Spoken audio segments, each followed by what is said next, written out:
Hello everybody, my name is King Newsme. Wait a minute. Something's not right here. That's better. I asked you guys in a poll a few weeks ago what episode of Goosebumps you would like to see me talk about next. And of course, Night of the Living Dummy won. It was honestly a toss-up between that one and The Haunted Mask, but you guys really like yourself some Slappy. Which isn't a surprise because Slappy is by far the most iconic Goosebumps character to date. I mean, there's even a small series of Goosebumps books called Slappy World, where it's just stories that Slappy has told, and he's in like 8 of them or something, so yeah. And his books alone have sold over 2 million copies, and another little known thing about Slappy is he had his own little TV slot called Slappy Sideshow Saturdays, where he would show off new Fox Kids episodes while interacting with like old Goosebumps monsters and little trinkets, which is honestly really cool. I was surprised I actually found that. I thought that would be lost media by now. And I was going to talk about Slappy's backstory in this video, but I realized that it's very confusing and hard to talk about and takes a lot of research. I can pretty much whittle it down to there's 3 times it changed, or more than 3 times it's changed. He's made out of an evil coffin and he got turned into a living dummy by an evil magician called Kondu. And that's pretty much the similarities between the 3. Other than that, it changes quite often. I know it starts with Night of the Living Dummy 2. I know. I don't know how many people in my comments were telling me, oh, you mean Night of the Living Dummy 2? You mean Night of the Living Dummy 2? There's no Night of the Living Dummy 1. I know that. I'm going to talk about all 3 of them. That's why I just said Night of the Living Dummy. I should have said Night of the Living Dummy episodes, but you wouldn't even see the word episodes in the poll thing because the thing isn't that long. Leave me alone. For some reason, the OG series started with Night of the Living Dummy 2 rather than the first one. And there was a lot of speculation for a long time about it being a lost episode. Night of the Living Dummy 1 is a lost episode, but it's actually quite the opposite. One of the producers said in this article that whenever they were looking at the series and they were looking at which stories they should turn into episodes for the show, they thought that the first book was too boring and not good for television. So they just skipped it and moved on to the next one, which is slightly okay because the first and second book are really similar. So it's kind of like you're watching the first book anyways. And now, you will beware. You're in for a scare. Let's get started with the episode. We start the episode off with the Kramer family, and they're having a cute little family talent show. This is very adorable at first until you find out that they do this every week. Like, do you have to bring different things every time, or can you just like bring the same thing every time? The older sister Sarah goes first, and she's showing off this beautiful painting of the house she made. It's actually very impressive and really good, but it looks like somebody is a little jealous. She showed us the exact same picture last family night. This little girl is Amy, and she's our main character, for this story at least. She's also the middle child in this episode, which they make painfully obvious by the actual neglect and mental abuse that she endures throughout the episode. And we get to see our first instance right here. Amy, wait your turn. She tries to get up to go next in the talent show because it was her older sister, so naturally you think, oh, I'm next in line, I'm the middle child. But no, she gets stopped so her little brother can go first. We learn that he's a little bit of a prankster. He has spied on his family all week long and decided to film some of their most embarrassing moments and put them in a nice little compilation with some really slapping music in the background. And after that, we finally get to see Amy's talent. And believe it or not, she is a ventriloquist. If you didn't know, that's because Slappy is a dummy, so it makes sense for her to be a ventriloquist, so that she would have a reason to need Slappy. And I'd like to tell you she's really good at it, but No, worse, termites. You've heard of the Terminator. she's not. And it looks like her old dummy is literally falling apart. And her parents know this, so they decide to surprise her with a new dummy. Why don't you look behind the couch? You're telling me these kids did not see that giant briefcase sitting right beside them the whole time they were sitting on this couch? She opens the suitcase to find our favorite evil boy, Slappy. And it wouldn't be a Night of the Living Dummy episode if she didn't immediately reach in his pocket, grab the evil spell card, and say it out loud. Caru, Mary, Donna, Roma, Molyneux, Carano? Which sounds like complete gibberish to her and the rest of her family, but to us and Slappy, we know that's a very special phrase. Later that night, Amy is practicing her new ventriloquist act with Slappy when something strange happens. You got that right, Amy. But before the strange thing can go on, her sister just barges into her room and then weirdly tells her to not barge into her room, which she is currently doing. So that doesn't really make sense. So she's telling her sister to not do what she is currently doing. All right. And while the sisters are arguing, Slappy decides it's his turn to speak up. Yeah, we don't have to. But strangely, the only one to react is Amy, and her sister just didn't care at all. But this freaks Amy out a little bit, so she decides to put Slappy down next to her old puppet, Dennis. And I don't think Slappy likes Dennis too much. And even after all this weird stuff just happened to her, she decides she's still gonna sleep next to these creepy ass dolls. Later that night, we get a POV shot of somebody that's carrying something that's dripping a strange liquid. They sneak into Sarah's room and... The next morning, Sarah wakes up to find that her perfect painting has a small stick family painted on it now. And of course, it's Amy's fault because she gets blamed for absolutely no reason every single time. And later, as Amy is leaving to go to school, she decides to say goodbye to Slappy for some reason, and she grabs onto his hand to find that there's paint on his hands. What's going on? How did this get here? Come on, please tell me she saw that one move. Please tell me she saw it. She was holding his hand. How did she not see him move right then? How did she not throw this dummy away? Like when he said his first words on his own? Trash can. That's where you go. Fire. That's where you're going. It's the next show and tell day, and we learn why Mr. Kramer is working an office job and is not a rock star. And you know it, clap your hands. I mean, I can even play guitar better than that, and I'm a drummer. Next up is Amy, and her and Slappy have been working on a new set for the past 3 days, and it looks like she's getting better at ventriloquism. So what did you think of Dad's song? That was your dad? Well, what a relief. I thought the cat got stuck in the dishwasher. I didn't even see her mouth move that time. And after a few more mildly mean jokes, her family gets really upset with her and makes her leave. But it's completely okay when her little brother literally stalks and spies on his whole family for a whole week to get embarrassing shots of them doing things. That's fine. That's not creepy or weird at all. They just need to brush that off. Seems fair. It seems fair. You know what? This is a fair family. Amy tries to tell her family that it's not her, it's Slappy talking. And she also can't get her hand out of Slappy's ass. Help me get him off! Easy on the threads. Well, not until Sarah pulls him off, at least. And this is when Amy gets grounded for what Slappy said about her family. And she doesn't want that to happen again, so she decides to put him in his case for good. A few days later, Amy has a friend over and she brings her little sister. And while they're hanging out, the little sister is snooping through Amy's closet for some reason and finds Slappy's suitcase. And without permission, decides to just go ahead and open it up and pull them out. And Slappy wants to teach this girl manners, so he latches onto her finger with an iron grip. Ow! Hey! He won't let me go! And won't let go until Amy's mom comes into the room. And understandably upset, the friend and her little sister leave the house. I do not blame them. And Amy once again gets in trouble for something Slappy did, not her, which Slappy finds hilarious.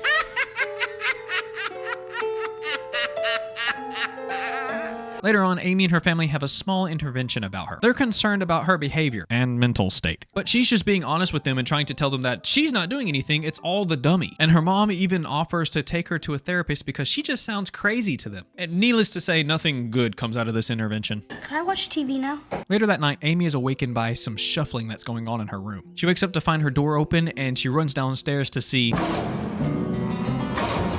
Honestly, that's really freaky. That's actually fucking scary. I don't even know how she's keeping her composure right now. I would have been frozen in fear. But Amy absolutely sacks Slappy like she's Bobby Boucher.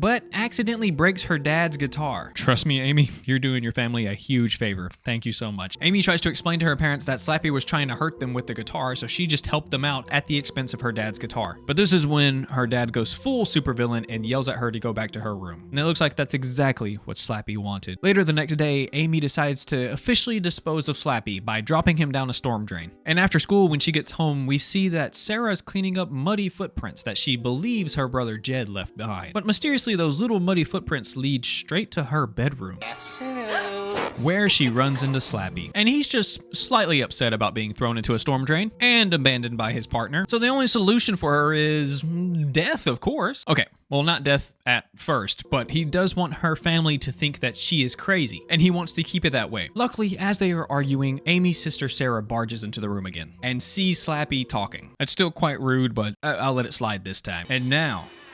it's time for carnage. The girls try to run and hide from Slappy, but he finds them quite easily. It might help if they didn't scream and stomp the whole way to their hiding spots. But they do manage to get away, and when they find the coast is clear, they decide to start looking for their brother Jed. But he's nowhere to be found. But after a while of looking, they do find somebody else. Yoo-hoo! Looking for somebody? Slappy trips Amy and hovers over her, trying to kill her, but before he can do so... Slappy gets defeated. And it looks like he was a little stinky. And the girls thank Jed for knocking Slappy over and saving them. But Jed says he didn't do that. It's good to be back in the family again. Turns out it was her old puppet Dennis all along. Could Dennis walk and talk the whole time? I don't know. know. Could Dennis have helped sooner? I don't know. Did Slappy give Dennis life so Dennis could be his slave? I don't know. Quit asking me these questions. But all that matters now is Slappy is dead and we don't have to worry about him coming back. Right?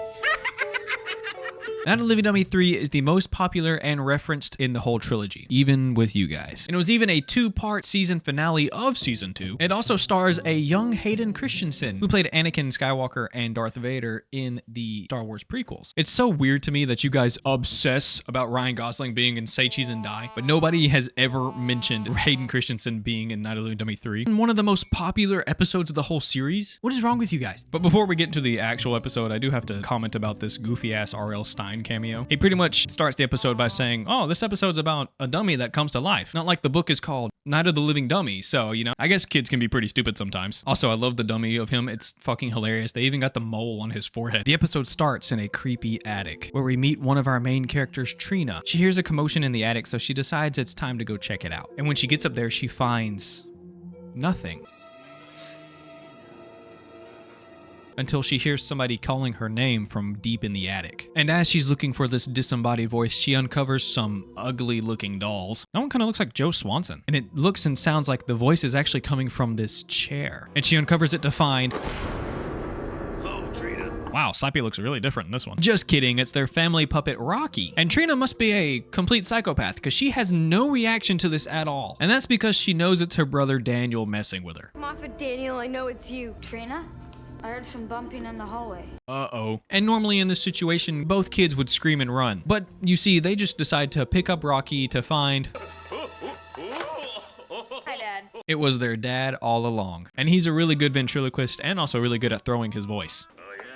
How does he do that? Their dad's being creepy in the attic because he just bought a new dummy and he's just gonna set it up with the other ones. He shows the kids the suitcase that he found it in, and he tells the kids that he got it from the junk store. And of course, the dummy he found was Slappy himself. And it looks like the fall from last episode really messed him up. Although I do recall his head literally shattering in the last episode.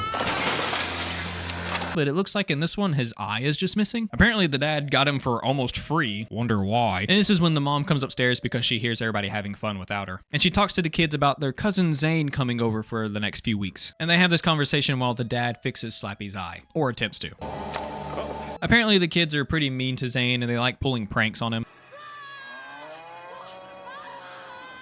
Okay, that one's kind of funny. Is it just me or does Slappy look really long in this episode? I mean, they could have made his legs a little bit longer to match what happens later in the episode, but like, he looks like 4 times the size in the last episode. Bro's built like Hassan Piker. Anyways, the kids promise to not pull any pranks on Zane while he's there, and this is when Trina finds the spell card in Slappy's pocket. And of course, she says the incantation out loud. Karu Marie, Odana, Loma, Malanu, Karano.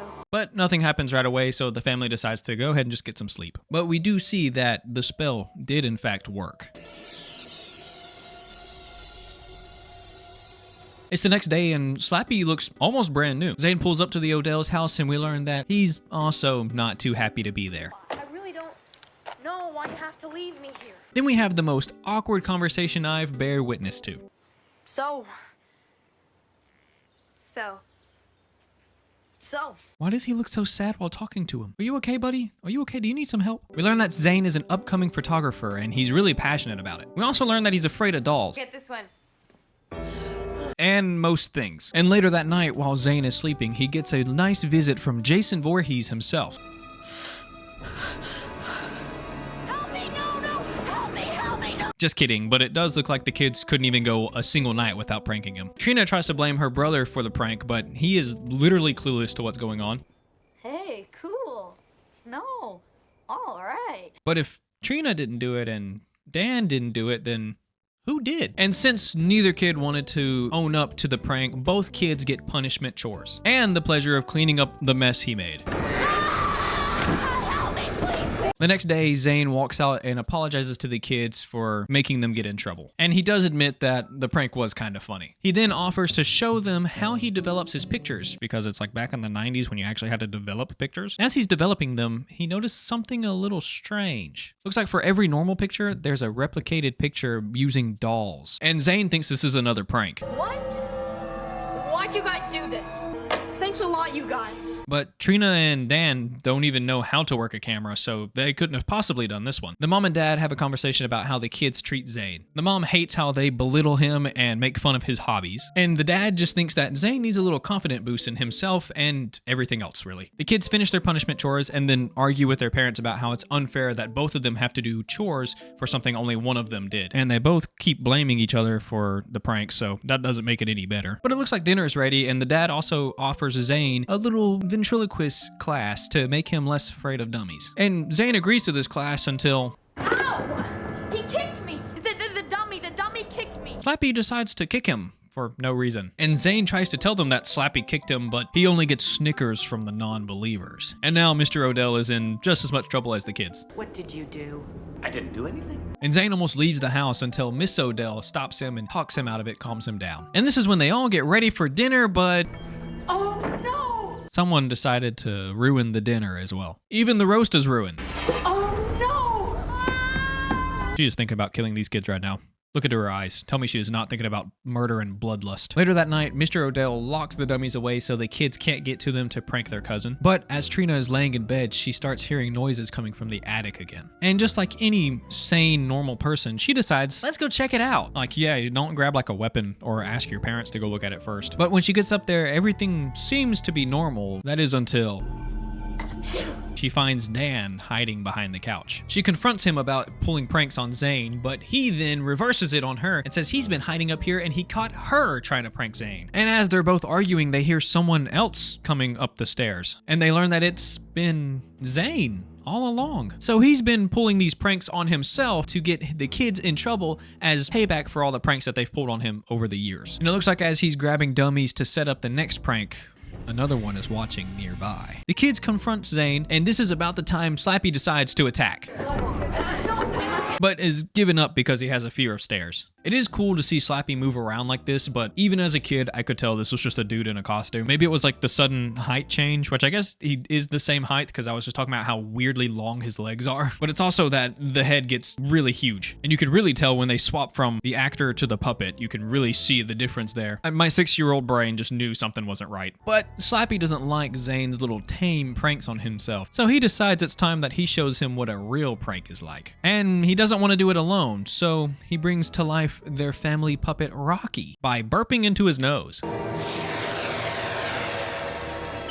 And the next day we get to see Zane doing the punishment chores instead of the kids. But at least now it looks like they're all getting along, which does make their parents very happy. So happy in fact that they decide to leave the kids alone for the night and they go out themselves. Well, hold up. Did you guys see that? Looks like Rocky and Slappy are planning something for tonight. So the parents leave the kids alone for the night, and the kids decide they're gonna have a little scary movie marathon for the night. And when Trina leaves to go grab some drinks, she finds Zane! And she blames Zane for trying to pull another prank on her, but Zane didn't do this one. And he also doesn't even know how to do this.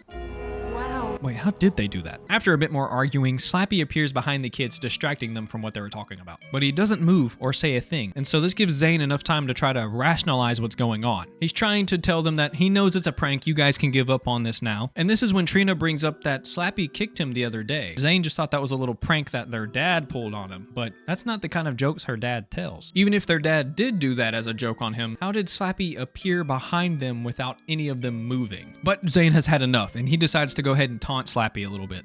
Come on, Slappy, old buddy, old pal. Kick me again. Kick me, come on.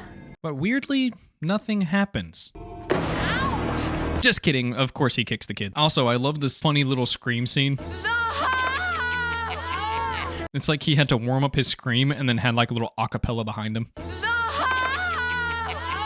Slappy joyfully chases the kids around the house, even getting a prank in on them before the most Looney Tune ass thing happens to him. Like they even added the sound effect. The Odell kids pin Slappy down as Zane gets the case from the attic. Bro, how hard can it be to hold a puppet down? He's a puppet, guys. He has no muscles. And Zane comes back downstairs with the case. Good lord, how big is that case? Was the case always that big? It was in like a tiny little suitcase last episode. What happened? The kids lock Slappy in his case and decide to toss him in the well that's outside. They all go back inside and agree to not tell their parents anything. They also don't want to watch scary movies anymore because they just lived one, so they really don't need it for the night. And they all decide to go to bed. Little do they know... For me, You can't get rid of Slappy. Dan hears Trina screaming from his room and decides to come in to help, but it looks like he's a little too late. Slappy escaped. I just want to see Slappy Spider-Man crawl up one of these walls. I know it has to be the most terrifying thing ever. It looks like Slappy made it into Zane's room, and it looks like Zane couldn't bother to be awakened. Like, bro is sleeping harder than my cat after doing literally nothing all day.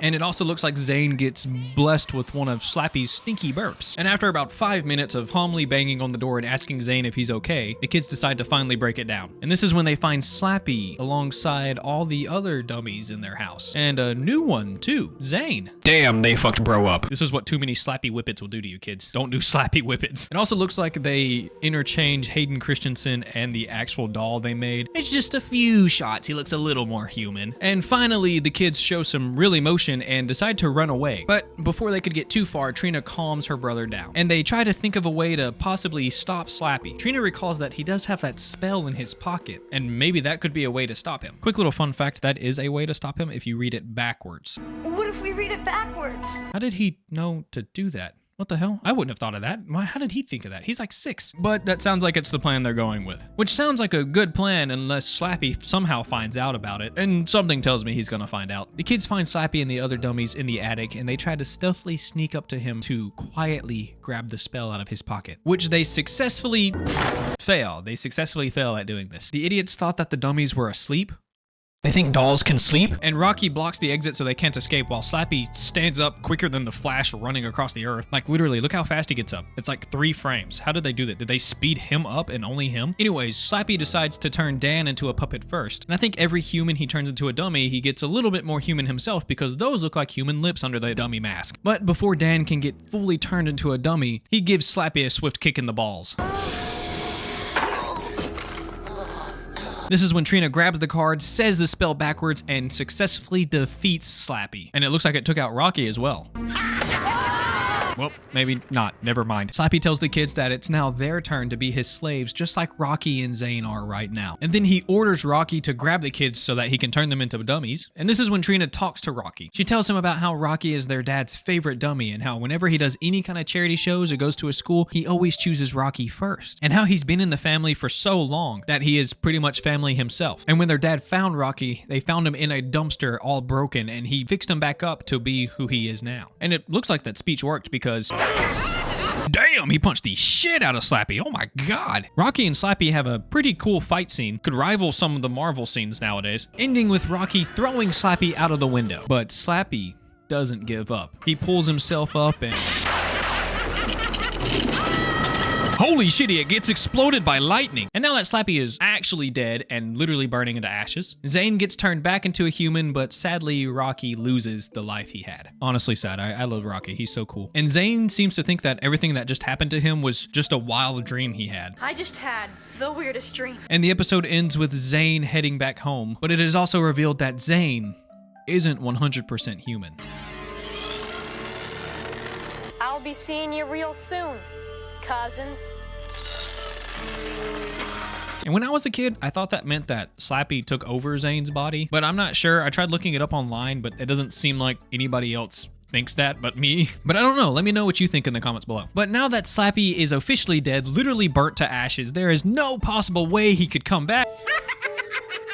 Yes, even though Slappy was burned to ashes in the last episode, he does come back in this one. Fun fact, this episode actually aired on Valentine's Day on Fox Kids back in like 1998, which matches the vibes of, you know, him getting married and stuff in Valentine's Day. And this one is especially goofy and filled with little Easter eggs from the series. So I'll be pointing out every single one that I spotted, but there probably is a lot more. There's so many little things. All right, let's get into it. We start the episode on a dark and stormy night as we find a man dumpster diving in an alley, and he spots a strange suitcase on the floor. He tries to unlock it with a stick, but that doesn't work, so God decides to help. And he opens it to find a perfectly fine Slappy inside. And I couldn't find a reason for him to be just perfectly fine and suitable inside this suitcase. He should be at least a little burnt. Give him a little char or something. But no, he's just completely fine, just sitting in the suitcase. Because we know he can break and stay broken, because in the last episode, he was broken from the other episode. So I don't know. I don't know what happened here. I guess he's just immortal or something. And just like everybody else, the weird guy seems to immediately reach in his pocket and say the magic spell that brings him to life. Hello, Jimmy. Yo, the puppet's actually standing. We also learned that the man's name is Jimmy O. James, and he's quite important for this episode. Slappy offers to make him rich off of doing a ventriloquist act at different schools and events. But in the middle of one of these acts, Slappy gets a little distracted by a baddie in the crowd. And after a few more terrible ventriloquist jokes, we get to meet our main characters, Jillian, Katie, and Harrison. Jillian is the older sister to Katie, and Harrison is just Julian's best friend. After the show, the kids walk out, but Katie left her doll inside, and she is very panicked about it. She's gone. Mary Ellen's gone. And she also says something quite concerning to be a 6-year-old with a doll. No, you don't understand. Mary Ellen said if I ever let anything happen to her, she'd do something bad to me. If my daughter said that and she was 6, I'd be like a little freaked out. So to calm her nerves, they all decide to split up and look for the doll. And while looking, Jillian actually walks past the room that Jimmy O. James and Slappy are in. And underneath the loudest music ever, you hear... No, I won't. You can't do this.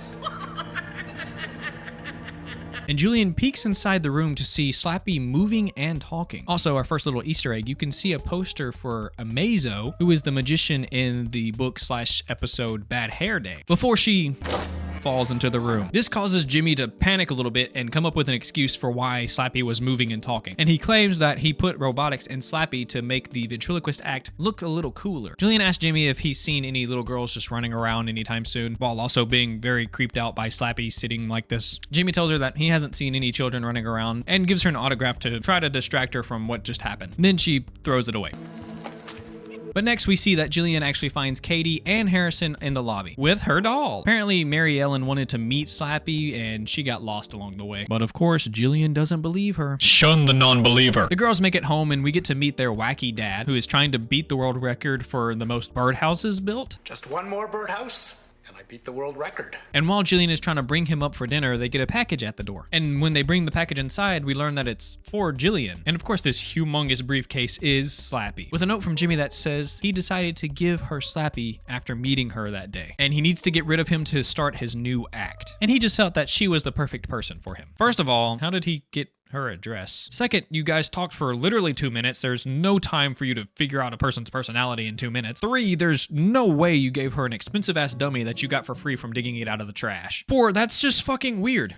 That's just weird. And Jillian thinks so too, because she just is gonna throw him in the basement because she finds him weird and creepy. And I don't blame her. So she goes downstairs to the basement where she finds her sister and Mary Ellen standing creepily there waiting on her. Mary Ellen, which is the doll, mind you, is mad at Jillian for trying to lock Slappy down in the basement and for treating him this way. And Slappy's a little mad too. So he decides to bite the shit out of her. Katie, get this thing off me! It's kind of funny, actually. But Jillian writes off the bite as maybe it was the robotics that he put inside the dummy malfunctioning. And this is when Katie says that Mary Ellen says that Slappy says that he wants to come upstairs with them. But Jillian doesn't care and locks him in the basement, which he does not like. That night, Slappy gets payback on the girls, if only the dog would get out of his way, by jump scaring them in the morning. What is it? I want my bride. Jillian tries to blame her sister for trying to scare her with the lipstick on the mirror, but of course her sister claims that she didn't do it. Do you guys believe that? Katie tries to explain to Jillian once more that Mary Ellen said that Slappy said that he doesn't like it in the basement. And this is when Jillian just loses her shit.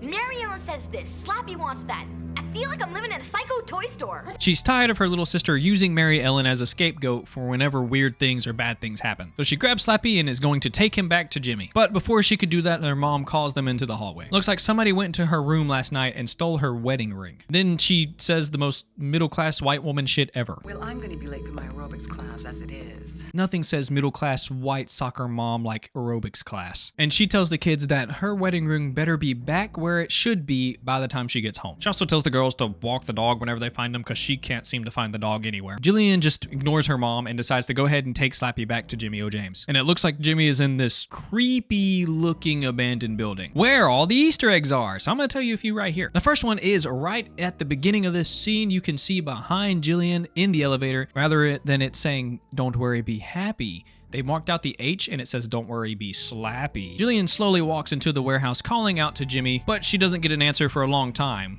Until she does. Amazing? And then 2 more Easter eggs right here. We can see that it is Zane and Rocky's heads destroyed because apparently Slappy destroyed all his rivals. Does this mean Slappy murdered a child? But Julian doesn't believe that Slappy could have possibly done something like this, but Jimmy assures her that he is in fact pure evil, and he will do it to her too if she's not careful. Couldn't you just destroy him? No, apparently you cannot destroy him. And when Jillian finds out Slappy is this evil entity, she gets mad at Jimmy for just passing over this evil thing to a little girl. But he just says, Slappy forced me to write you that letter. and then he notices that she brought Slappy's case back, and then yells at her to just take him away. He doesn't want to see him anymore. But she won't take no for an answer. So she opens the case and...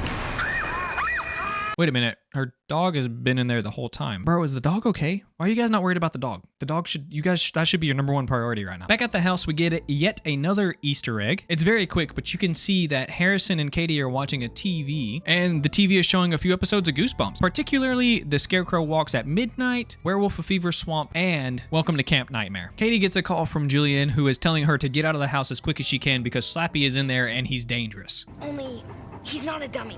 Where did they go? Looks like Slappy got to them before she could finish her sentence. He locks Harrison in a bathroom and just leaves him there. And he also cuts the power to the house. Katie runs upstairs and tries to ask Mary Ellen for some help, but it's too late because Slappy is at the door. Jillian? Oh, never mind, it was Jillian. Man, she got home really fast. She had to take a taxi to get there. How'd she get home that fast? So it wasn't Slappy, but that doesn't mean Slappy isn't far. Among Us. The girls try to run and hide, but Slappy is just too quick. And for some reason, the girls think the basement is the best option for them to escape. Ah, yes, the room in the ground with one tiny window maybe they can fit in. And they're trying to escape from a dummy that can apparently teleport. So, you know, great plan. Jillian's trying to get Katie to come out of the window, but Katie is claiming that Mary Ellen won't let her go and let her leave. Mary Ellen wants to stay there with Slappy. And this is when Jillian has had enough of Mary Ellen. So she grabs her. Who are you calling dumb? Holy shit, she can talk! So it looks like Katie wasn't lying after all. Katie tells Julian that she does everything Mary Ellen tells her to do because if she doesn't, well, Mary Ellen claims to murder her family. And when she saw Slappy at that show a few weeks ago, she fell in love with him. And what Mary Ellen wants, Mary Ellen gets. And it doesn't take long for Slappy to find them downstairs either. Miss me? And now he can finally propose to his bride with their mom's stolen wedding ring. Wow, that dude's cheap. And of course, Mary Ellen says yes to marrying Slappy. You? I don't want you, you cheap plastic. I want her. Huh? Oh, Slappy likes little girls. Man, he really is evil. Understandably, Mary Ellen is pissed at him right now and tackles Slappy to the ground, where they have the most nauseating fight of all time. Everything in this scene is so shaky and it looks like it's maybe 10 frames a second. But as they're fighting, Jillian has a great idea. She turns the power to the house back on, which turns their dad's saw on, and both dummies fall right into the trap, shredding them into pieces. And there's another Easter egg right here. This is actually the head from Night of the Living Dummy 3. You know, the broken eyeball one? That's it. And the dolls might be destroyed, but the episode's not over. The ghosts of the dolls start flying around them and disappear into the ceiling. And the girls follow them upstairs, and Jillian tells Katie that Jimmy told her the soul of Slappy can't be destroyed. So where is it now? They unlock the bathroom door that Harrison has been stuck in this whole time to find... Harrison doesn't live here anymore. Harrison is now Slappy. And that's how the Slappy trilogy ends. Really fun to watch. I liked watching all 3 of them. I will say the second one does drag a bit when you watch it multiple times. It's like the first 30-ish minutes, nothing really happens. But they're still some of the best episodes in the whole series and definitely the most creative, especially the last one. I don't like how they made Slappy a in the last one. That's so messed up. That's the perfect little story. Is like, oh, he falls in love with another doll. It's like Chucky. Chucky has Tiffany. Why can't Slappy have Mary Ellen? Why did you make him fall in love with a little girl? And I have noticed while watching these that each story does have a few similarities. Every story has at least 3 kids in it, and 2 of them are siblings almost every time. In every single story, the brother is a little stupid. Hey, cool. Snow. All right. In the last one, it's the best friend. He's a little stupid. And by the end of every single story, someone becomes a dummy or a dummy comes to life. But yeah, let me know what you think about the Slappy trilogy in the comments below. Let me know any more Goosebumps episodes you want to see me talk about. Like the video if you like the video. Thank you for watching the video all the way through. I appreciate you all, and peace.